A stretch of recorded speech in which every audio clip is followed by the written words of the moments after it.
Sejam todos muito bem-vindos a mais um episódio do nosso Minecraft. E hoje o nosso papo ele vai ser especial e você não perde por ficar conosco aí até o final.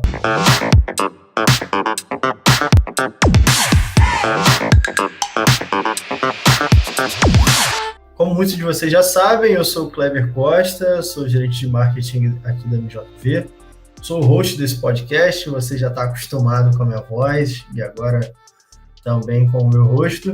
E no episódio de hoje a gente vai falar sobre um assunto muito interessante, muito importante, que move muito dos nossos projetos aqui na MJV e dos nossos clientes também. E para isso a gente precisa falar primeiro das principais mudanças que as organizações elas vêm sofrendo e vêm adotando ao longo dos anos, com o passar do tempo, muito impulsionadas pela transformação digital. E nós estamos falando das automações robóticas, né, do RPA, né, o Robotic Process Automation. E você já deve ter visto, né, em algumas animações da Disney, por exemplo, como o WALL-E ou o universo Star Wars, né, que tem aqueles droids, o R2-D2. E você sabe o que eles têm em comum? É basicamente tudo, né? Hoje a gente vai falar um pouquinho sobre esses robôs, mas não sobre os robôs físicos, mas sobre os robôs virtuais que permitem uma série de automações de determinados processos. Mas como vocês sabem, eu não estou apto para falar sobre isso sozinho, então nós temos aqui convidados de peso para o nosso episódio. Nossa primeira convidada, ela já é sócia aqui do nosso Minecraft, né? Ela está de volta para mais um episódio. Nossa querida Jéssica, ela atua como RPA Manager na MJV e ela é completamente apaixonada por ciência, por natureza, já está aqui, vocês já conhecem ela. Jéssica, seja muito bem-vinda ao nosso episódio. Muito obrigada pelo convite de novo, pessoal. E para completar esse time, nosso convidado, José Martins, ele é IT Director do Novo Banco, né? Muito ligado às áreas de RPA, no Novo Banco de Portugal, e está aqui para completar esse time de convidados para que a gente possa falar muito sobre RPA. José, muito obrigado por aceitar nosso convite, seja bem-vindo. Obrigado, Kleber, um bom ano para ti e obrigado por este convite, é sempre um prazer e vamos tentar falar um bocadinho mais sobre o que é esta realidade do RPA. Então vamos. Bom, eu acho que para que a gente consiga situar a nossa audiência, né, talvez a gente não sabe o quanto os nossos ouvintes estão familiarizados com o contexto. E quando a gente fala de RPA, né, de automação de processos, a gente está falando de robôs, mas não de robôs físicos, né? São programas que executam tarefas, né, executam uma série de tarefas que podem ser digitalizadas, né? E aí eu queria que vocês falassem um pouquinho, né, dessem uma visão geral do que é o RPA, né, do que são esses robôs, né, e na visão de vocês, o que vocês acham mais interessante desse mundo de RPA? Começarei, José, depois passo a palavra para ti. A automação de processos, né, com robôs, o RPA, ele é basicamente uma automação simulando o que um usuário faria dentro da sua máquina, né? Então, muito diferente dos droids de Star Wars, ele não está lá do nosso lado, né, mas ele pode ser visualizado na máquina, sendo executado. Logicamente que se a gente encontrar uma forma, né, muito mais rápida de fazer, com uma conexão direta por meio de uma API, a gente vai fazer isso, né, para ganhar celeridade dentro desse processo. Qual a sua outra pergunta, Kleber, era no que o que é mais legal do RPA? O que você acha mais legal desse mundo de RPA? Qual é o principal benefício que você vê dentro desse mundo? Dentre muitos que existem, eu gosto da parte de eliminar uma tarefa repetitiva que não tem valor agregado, né? Então, implementar o RPA permite com que a pessoa que está fazendo esse trabalho repetitivo faça um trabalho mais pensante, o que para mim é essencial. Eu não gosto de fazer tarefas repetitivas, eu gosto daquilo que me desafia, né? Então, desafia o pensamento, o raciocínio, e esse tipo de habilidade me agrada muito mais, né? E nas nossas implementações a gente vê isso também, essa satisfação dentro dos times após a implementação e a liberdade de poder fazer novas coisas dentro da organização. Sim, eu não podia estar mais de acordo. O RPA é, antes de mais, uma peça de software. É um software como outro qualquer. A única questão é que a aplicação primária deste software é imitar uma pessoa. Imitar uma pessoa a fazer tarefas rotineiras e, tipicamente, tarefas de baixo valor acrescentado. A única questão é que este RPA trabalha 24 horas por dia, não tira férias, não fica doente e faz sempre a mesma coisa da mesma maneira como nós o ensinamos. Não se distrai também. Passando para os benefícios, eu vejo dois grandes tipos de benefícios, ou dois grandes benefícios beneficiários. O primeiro são as pessoas. Como dizia a Jéssica, as pessoas livram de ter que fazer tarefas que são altamente repetitivas, monótonas e onde não tiram partido das capacidades cognitivas que têm. Mas, por outro lado, não nos podemos esquecer que o RPA tem um enorme benefício para as organizações. Quer dizer, temos, por um lado, a poupança de custos diretos, porque não temos absentismo, porque os RPAs não ficam doentes, e não há improdutividade. Ou seja, há até um aumento da produtividade do trabalho. Porque, como eles trabalham 24 horas por dia e trabalham mais depressa nas tarefas rotineiras do que nós, os humanos, até temos um aumento de produtividade. Por fim, também temos uma medida de redução de risco. Risco operacional e risco associado à execução de tarefas. Porquê? Porque, como o RPA vai fazer sempre a mesma coisa da mesma maneira conforme o ensinamos, não vai correr o risco que acontece às vezes com uma pessoa, com um operador humano, que escreve tantas vezes 1, 2, 3, 1, 2, 3, 1, 2, 3, que às tantas engana-se e escreve 1, 3, 2, tem um erro de digitação. Não é isso que acontece no RPA. E, por outro lado, também as ferramentas de controlo da própria solução são maiores, porque nós não conseguimos controlar pessoas em tempo real, não conseguimos pôr-nos lá ao lado dela para perceber se elas estão a trabalhar bem ou mal, não é possível. Mas um RPA, todas as ferramentas e todos os mecanismos e todos os dashboards de controle que nos oferecem permitem que nós estejamos a olhar para eles e a ver como é que eles trabalham em tempo real. Diria que estes são os grandes benefícios da solução. Perfeito. E até existe um grande dogma, né, digamos assim, das pessoas acharem que o robô vai roubar o emprego das pessoas. Né? Mas não, na verdade, os robôs estão ali para fazer a parte chata, enquanto as pessoas elas vão ter o seu trabalho potencializado pelo intelectual. Exato, tanto que hoje a gente até muda os nomes, né? A gente já não chama mais de robôs, a gente chama de operadores virtuais, atendentes virtuais, né? Porque dá realmente essa impressão que é um companheiro de trabalho, né? É uma mão a mais que tá vindo para te ajudar, para implementar na operação, e não algo que vai te tirar de vez de lá, né? Não. E, de novo, né? Ele só tira aquele trabalho repetitivo, maçante, mas o restante continua sendo feito por humanos, né? Porque a inteligência é nossa, nós somos dotados disso.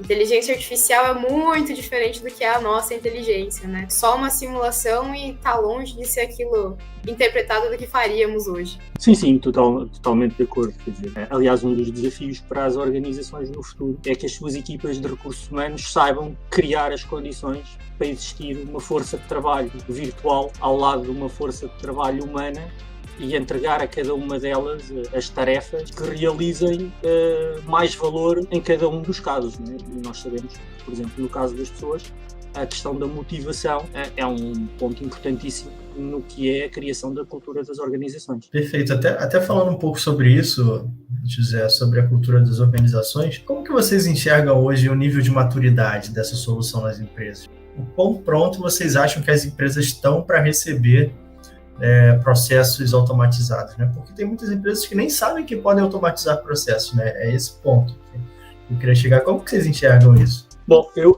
em primeiro lugar começava por distinguir entre RPA e automação, no sentido em que, por exemplo, nos ambientes industriais, os fenómenos da automação já estão numa fase razoavelmente madura. Todos nós vemos robôs nas linhas de produção, por exemplo, das fábricas de automóveis, enquanto que o caso do RPA é uma tecnologia mais recente.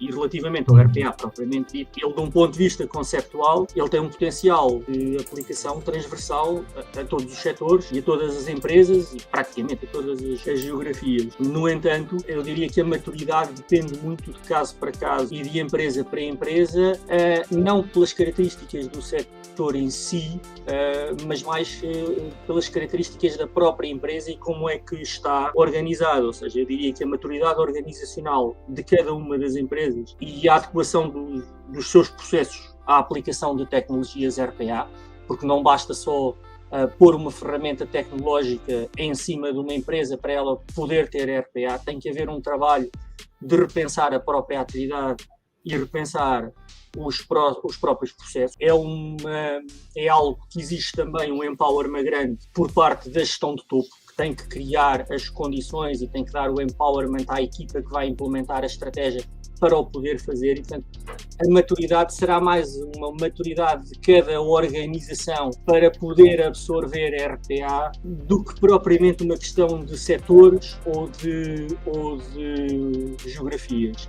No caso concreto de Portugal, nós temos 2 aplicações de RPA em 2 grandes empresas que são referências internacionais, não só pela quantidade de automações que já têm, mas pelas ferramentas que utilizam de apoio a toda a automação e pela maturidade e pela complexidade dos processos. E também temos, do parte do sistema de ensino, uma propensão a apresentar o que são os RPAs, porque temos, por exemplo, universidades de referência, como a Católica Lisbon, a abrirem programas com o objetivo de alargar o conhecimento sobre RPA aos executivos das organizações. Perfeito. Eu vou complementar, né?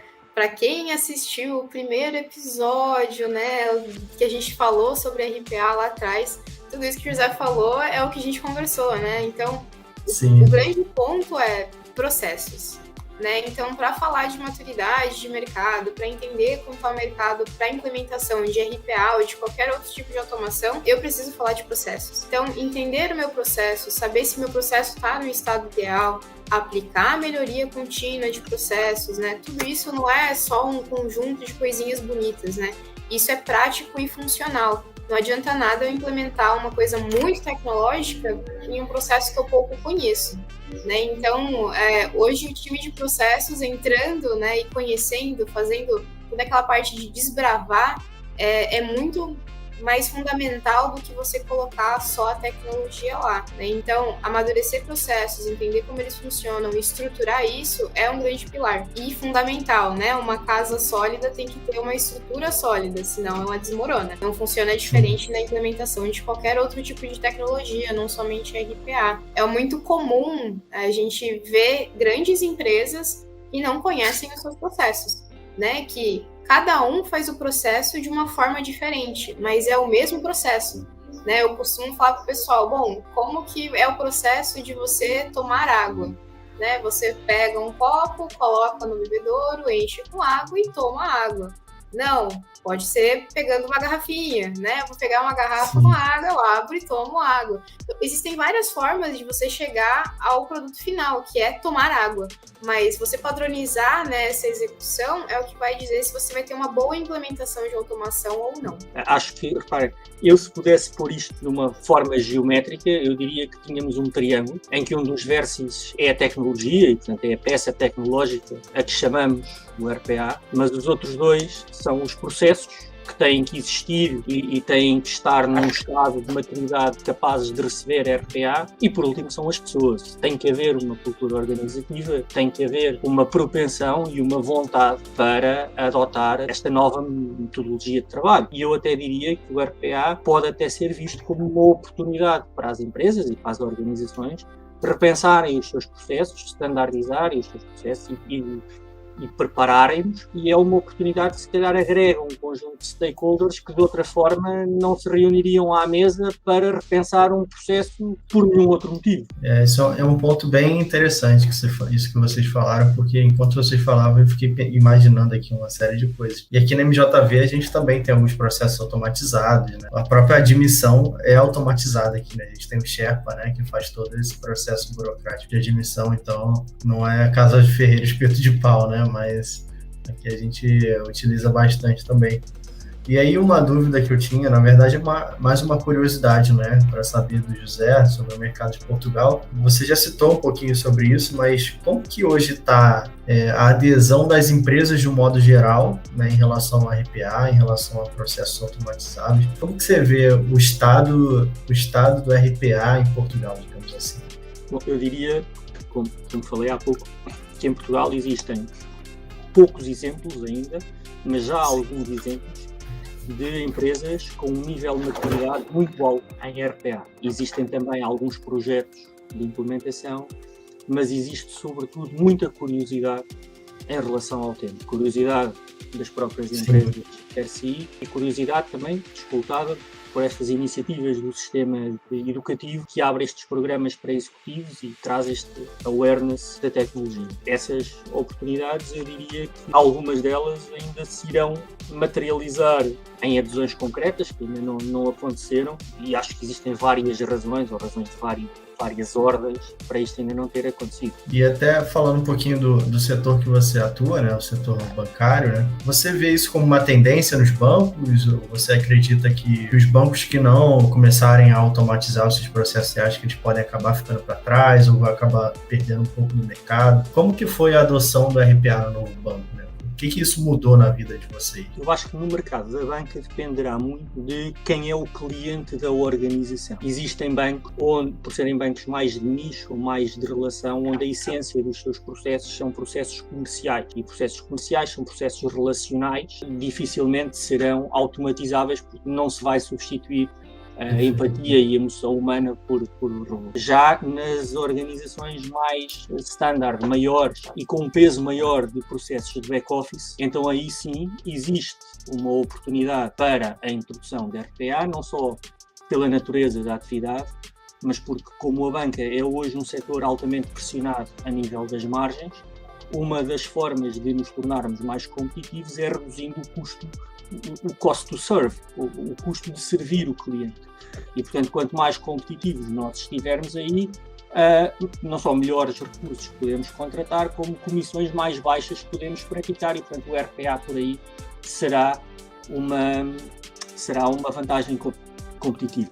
Por outro lado, sendo a banca também um setor de relação e que tem muitos pontos de interação com o cliente, o RPA, ao conseguir fazer tarefas rotineiras mais depressa e com menos risco, também tenderá a aumentar a qualidade do serviço oferecido ao cliente e, portanto, também ser uma variável de diferenciação dos bancos no setor. E aí eu queria saber um pouquinho da Jessica também, porque está falando da realidade do setor bancário, né, no caso do José, e no caso da Jessica, que vive diversas situações, né, aqui como consultoria, então já deve ter visto diversos cenários, e o que eu queria saber de você é se existe um padrão nas empresas do tipo, estamos perdidos, não sei por onde começar, ou como que é esse relacionamento com as empresas antes, durante ou depois de um processo de RPA? Existem todos os tipos, né, de níveis que procuram a gente, né? Tem quem quer começar, né, a falar um pouco sobre RPA, sobre o que é a tecnologia, como dá para implementar, e aí a gente faz todo aquele papel de calma, né? Primeiro, você conhece seus processos, né? A gente vai voltar lá. Por quê? Né? Precisa estruturar antes de começar a fazer qualquer tipo de implementação. Porque a ideia deles, né, dos clientes de forma geral, é que RPA vai trazer um milagre, né? E operação de milagre a gente faz que tecnologia não faz isso, né? Então, a gente explica muito bem como que funciona e que tipos de ganhos você pode ter. Mas existem pré-condições, né, a serem concedidas antes que a gente faça qualquer tipo de implementação. Então, mostrar isso, né, e percorrer todo o caminho é muito importante. De novo, não adianta você dar um passo muito maior que a perna e implementar RPA sem saber como estão os processos, né? RPA funciona para processos repetitivos que são baseados em regras bem definidas, né? Se eu não sei a minha regra, ele não vai funcionar, o robô se perde, né? Você não consegue dar instrução para ele. E existem casos de clientes que já têm operações muito grandes e precisam fazer toda a parte da governança, né? Então, hoje, uma das coisas que se procura também muito é o centro de excelência, né? O COE, Center of Excellence. Para fazer toda a gestão disso, fazer a governança, a divisão de papéis e responsabilidades, montar documentação para que todo mundo desenvolva da mesma forma, que mantenha boas práticas, né? Porque cada um pensa de uma forma diferente, né? O que tem muito sentido para mim pode não ter muito sentido para o Kleber. E como fazer que duas pessoas que pensam totalmente diferente entendam uma única coisa, né? Um robô precisa ter um padrão, né? Você não pode deixar tudo ao vento.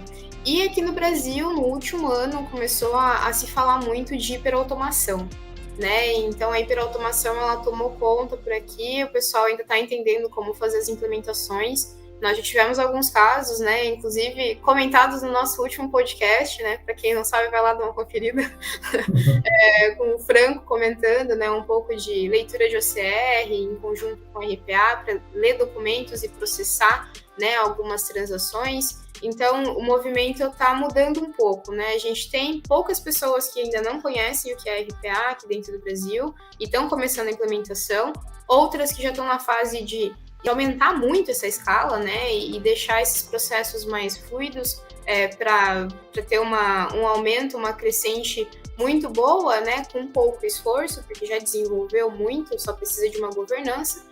E tem os casos que já estão mais avançados, né, que estão falando de ciências de dados e tem dados para trabalhar, juntar isso com RPA, com inteligência e partir ali para hiperautomação, né? São movimentos do último ano para esse que estão sendo bem notados por nós.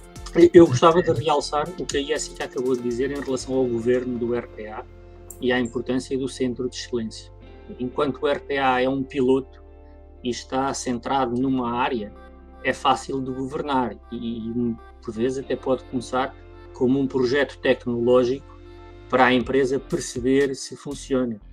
Agora, o RPA, para ser rentável, porque as próprias soluções são dispendiosas, exige volume de processos e volume de atividades. E, portanto, é fundamental que, uma vez entrando em rollout, seja possível ter alguma ordem dentro da organização e perceber para as várias situações, por exemplo, como dizia a Jéssica, há 3 ou 4 pessoas que fazem de maneira diferente, como é que se vai definir a atividade, ou até passar essa lead para uma área ao lado, uma área de processos, que vai reorganizar o processo. E muitas vezes os processos não dependem de uma única área, têm vários stakeholders e, portanto, é preciso também haver uma área que chama à mesa os vários stakeholders e consiga um consenso sobre como é que o processo vai ser. E, portanto, este aspecto do governo e do centro de excelência, eu diria que é um aspecto fundamental para se conseguir fazer o scale-up do RPA. É normal falar-se de RPA muito em termos tecnológicos, mas nós não nos podemos esquecer que no centro do RPA estão sem pessoas não se faz RPA. No centro do RPA estão as pessoas. Essas pessoas desempenham processos. Portanto, se nós não soubermos interagir com as pessoas ou não soubermos trabalhar os processos, dificilmente vamos ter uma estratégia de RPA com sucesso. Perfeito. Bom, eu queria saber de vocês agora o futuro, né? Se a gente for olhar para o futuro do RPA, digamos assim. Não que a gente vá ser nenhum vidente aqui ou prever algo, mas se vocês puderem falar um pouquinho sobre como vocês imaginam que vai ser o futuro do RPA, como que vocês acreditam que vai ser o crescimento em 2022, né? Tanto em termos de adoção, quanto em termos de conscientização também de tudo isso que vocês falaram, né? Primeiro, definir os seus processos para depois automatizar os seus processos. Em alguns casos, precisa até de um passo anterior, né, que é fazer um processo de mapeamento de processos ou de gestão da mudança, que seja, então, para depois a gente definir como precisa ser automatizado. Mas vocês enxergam que existe alguma previsão de foco ou tendência que vocês queiram destacar para esse ano? Pode ser em termos tecnológicos também, que possam acabar influenciando no RPA. Daquilo que se tem visto, o mercado de RPA tem vindo a crescer ano após ano. E eu acredito que 2022 vai ser um ano onde se vai manter essa tendência. O mercado vai continuar a crescer e vai haver cada vez mais organizações a abraçar o RPA, seja empresas, como dizia a Jéssica, que estão a começar, seja empresas que já têm e querem aprofundar a introdução da tecnologia. Acredito que uma outra tendência será a integração do RPA com outras coisas, quer com Business Process Management, Easy Flows, Workflows e com Data Science e Inteligência Artificial, ou seja, o RPA vai, acredito eu, tornar-se numa solução mais completa, não só porque integra e consegue abarcar um leque aplicacional crescente e, portanto, cada vez interagir e fazer mais coisas em aplicações diferentes, mas também porque deixa de ser só uma tarefinha do copy-paste, passa um dado para o outro, começa a entender dados de contexto, ou seja, deixamos de ter que lhe explicar tudo e ele já começa a perceber o contexto, ou mesmo a conseguir antecipar esse contexto, quando pomos aqui machine learning e inteligência artificial em cima. Portanto, acredito que o próprio âmbito de aplicabilidade do RPA se vai alargar ou continuar a alargar em 2022. Eu estou de total acordo com o José. Realmente, essa é a tendência, né? A tendência é que o mercado se mantenha aquecido, que cresça muito mais, né? Então, a gente teve um percentual de crescimento muito grande no ano passado, desde o começo da pandemia, né? Desde que se decretou ali a quarentena, a gente percebeu uma crescente muito grande, porque as pessoas já não podiam mais sair, aí os robôs começaram a auxiliar nessas tarefas e também nos ganhos, né, operacionais para quem foi para casa e já não conseguia fazer muita coisa. Enfim, as nossas vidas mudaram muito nos 2 últimos anos, né? E mudaram para melhor, assim, né? A gente consegue ver dentro do trabalho uma melhora muito grande com relação à parte de automação. Isso se mantém, assim, o mercado está em alta crescente com RPA. Quem trabalha com RPA sabe muito bem disso.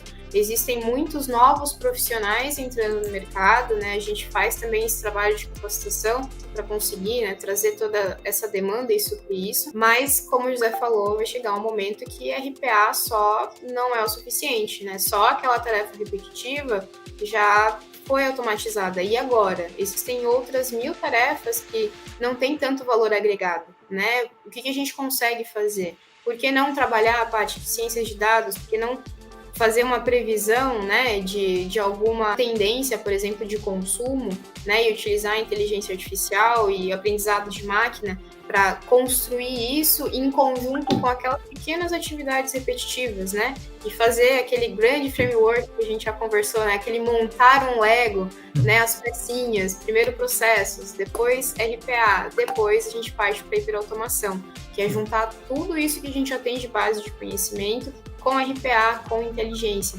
né? Então, essa é a tendência, né? A tendência é que a gente mantenha os nossos processos de forma mais inteligente e integrada, né? Para garantir toda aquela automação end-to-end, né? Então, vai ser do começo ao fim, né? E, de novo, isso não quer dizer que a gente vai perder o trabalho porque está fazendo um processo todo automatizado. Não, existem muitos outros trabalhos, né, a serem feitos que geram muito mais valor e são muito mais desafiadores para a gente como humanos. Eu gostaria muito que o futuro do RPA eu não precisasse mais lavar a louça, sabe? Tivesse algum processo que desse para automatizar, para que eu não precisasse mais lavar a louça, tirar a roupa da corda.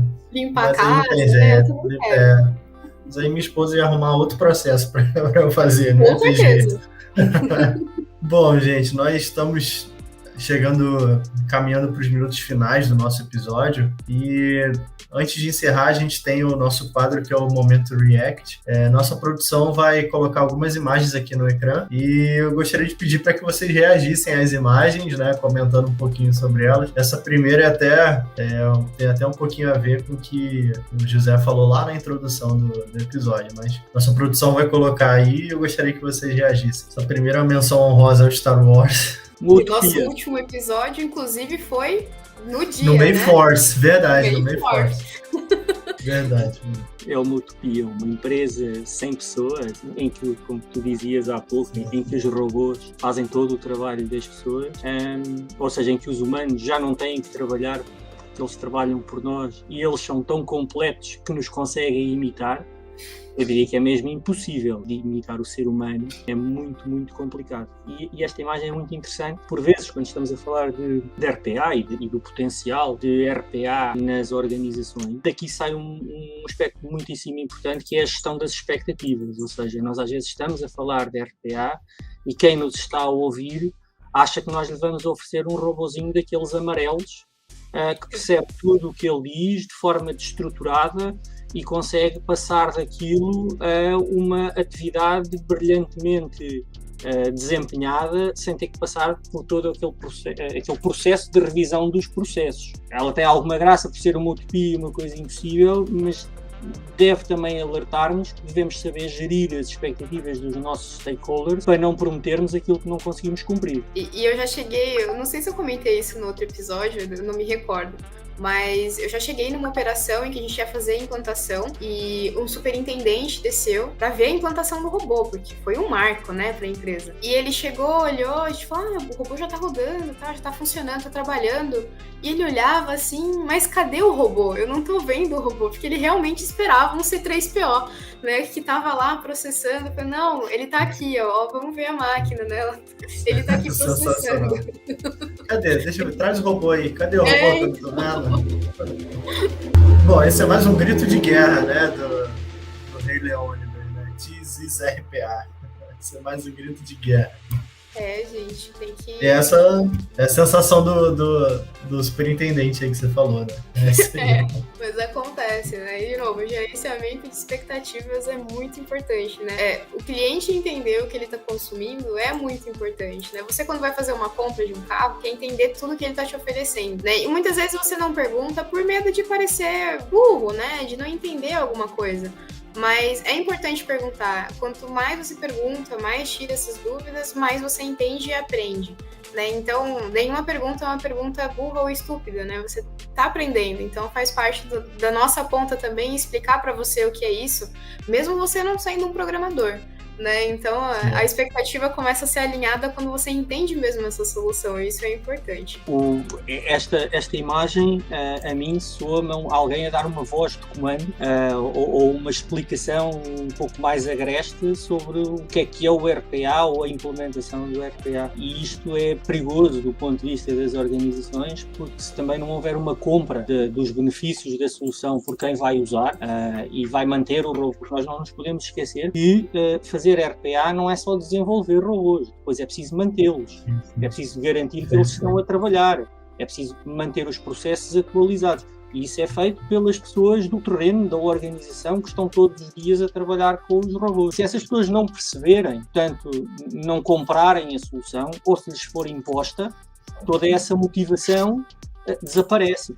E, portanto, a adoção do RPA torna-se alguma coisa a prazo, condenada a prazo. A próxima, preparem-se, que a Jéssica falou, hiperautomação. É uma onda crescente. Cada ano a gente está vendo um aumento muito grande aqui no mercado brasileiro, sul-americano, né, de forma geral, e também nos Estados Unidos, né? Então, as Américas estão tendo esse movimento muito grande e a gente tem que estar preparado, né?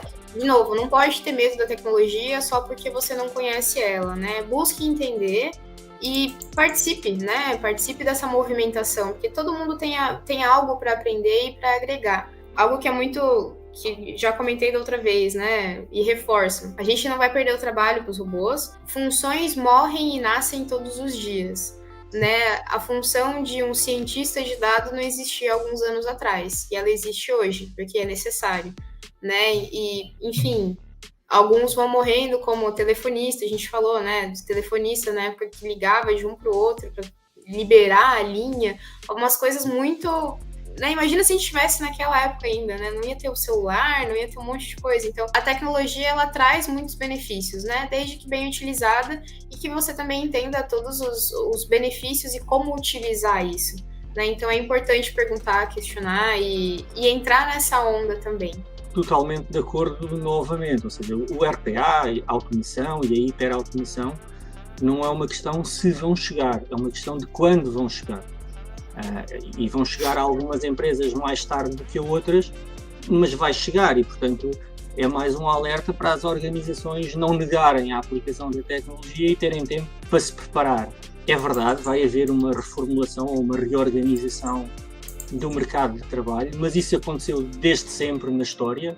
Há funções que desaparecem e há outras que são criadas, mas uma coisa é certa, o elemento humano, a sua capacidade de inovar, de ensinar e de monitorizar os próprios robôs, dificilmente será substituído por robôs e, portanto, haverá sempre lugar para os humanos numa organização. Mentes pensantes nunca viram fora de moda, né? Então, para as organizações é importante, enfim, é algo que é estimulante, né? A gente fica feliz e contente quando faz algo que pensa, que é desafiador, que agrega valor, né? Ninguém gosta de fazer sempre a mesma coisa. É uma tendência natural. Assim, a tecnologia pode ser muito inteligente, muito machine learning, data science, tudo fora. A tecnologia pode ser muito inteligente, mas os humanos ainda têm tem uma característica que a tecnologia não tem. A criatividade ainda está connosco. A capacidade de inovar e de pensar e de pôr em causa ainda é nossa. E, portanto, a tecnologia nunca ou dificilmente nos vai tirar esta capacidade, que em última instância é fundamental e é aquilo que faz as organizações evoluírem. Bom, e tem essa daí que é ótima também, a sinceridade do robô. Eu adoro essa tirinha. Clica aqui pra mim porque eu não sou um robô, então não posso clicar. E o robô honesto, né? Porque a gente vê muito lugar pedindo pra gente automatizar mas o robô não pode clicar nisso, eu não sou um robô. Poder e dever, coisas totalmente diferentes, né? Sim. O que é certo e nada vai mudar isso, então... Esse robô foi programado para não mentir. Exato. É um outro mito. Há dois mitos perigosos, né? O primeiro mito é que os humanos vão todos perder os empregos e as organizações vão ficar só a ser povoadas por robôs. Depois há quem veja esse mito da forma positiva, como fazia o Kleber, que é pronto, então a partir de agora tenho tempo livre para o resto da minha vida, e há quem veja da forma negativa, que é vou perder o meu emprego. Este é um outro mito igualmente perigoso, que é os humanos algum dia ficarão escravos dos robôs, porque eles são mais rápidos a pensar e mais rápidos a executar. Mais uma vez, acho que o cenário dos humanos algum dia ficarem subjugados aos robôs é tão provável como as organizações só serem feitas por robôs. Neste momento é zero. Bom, e a última, essa é mais famosa aqui no Brasil. Eu acho que é bem isso, né? Isso que a gente falou aqui. Eu acho que mais para sintetizar um pouco do que a gente falou aqui no decorrer desse episódio. É aquilo, né? Oportunidades existem e, bom, quem não passa por uma operação superlotada, né? Quantas pessoas não estão sobrecarregadas de trabalho e não conseguem fazer mais nada? Tendo até a impressão de, nossa, eu não produzi nada hoje. Mas você fez muita coisa. É que tinha coisa demais, né? E muitas tarefas que não têm valor agregado. Então, como que você vai conseguir, né, se destacar ou crescer em uma situação caótica, né? Não tem como, né? Então, é muito difícil e aí as pessoas acabam ficando desmotivadas. Enfim, existe todo aquele fator, né, de estresse na operação. E não é só, né, quem está na operação em si, mas quem está fazendo a gerência disso, vendo um backlog aumentando, não conseguindo dar vazão nas coisas. Se for instituição financeira que tem prazo curto, né, e recebendo multa, né, e pagando tudo isso por não ter automação, né. E é uma coisa simples, assim, automação a gente aqui pode falar não só de RPA, né, RPA é um ponto, mas existem N tipos de automação. Às vezes um Excel automatizado já facilita muito a vida e não é algo complicado de ser feito, né, não precisa saber de programação para fazer muita coisa.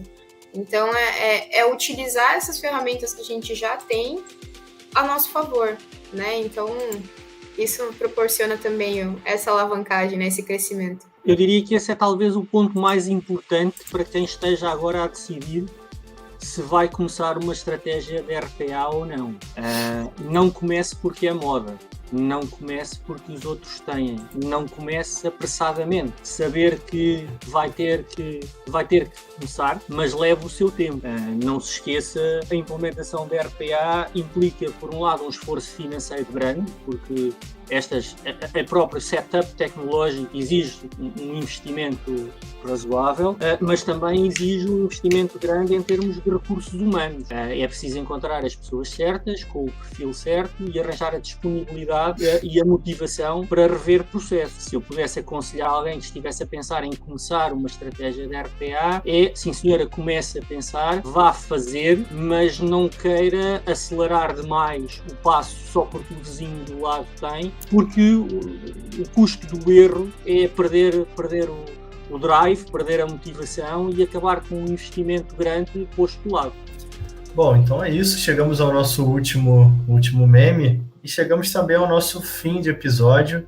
Nesse episódio, acho que quem nos acompanhou aí deve ter percebido bastante os benefícios, os erros, as dúvidas. Então, acho que foi muito esclarecedor. Você conseguiu perceber que antes de você automatizar um processo, você precisa rever o seu processo, precisa entender o seu processo, né? Você aprendeu também que os robôs não vão roubar o seu emprego, né? Que as organizações elas não vão ser feitas só por C3POs da vida, então, e que também existem desafios e existem muitas dores a serem resolvidas e que o RPA está só começando e ainda vai evoluir muito mais. Eu queria agradecer demais a presença de vocês aqui. José, muito obrigado por ter disponibilizado o seu tempo. Eu sei que em Portugal já deve ser, já é de noite, imagino que já deve ser lá para as 8, 9 horas da noite. Muito obrigado por estar aqui com a gente, por ter aceitado o nosso convite. Obrigado demais. Obrigado eu pelo convite e foi um prazer estar aqui convosco. E Jéssica, mais uma vez, não me canso de te agradecer por participar. Obrigado por estar aqui com a gente mais uma vez, contribuindo bastante. Eu que agradeço, pessoal. Contem comigo para compartilhar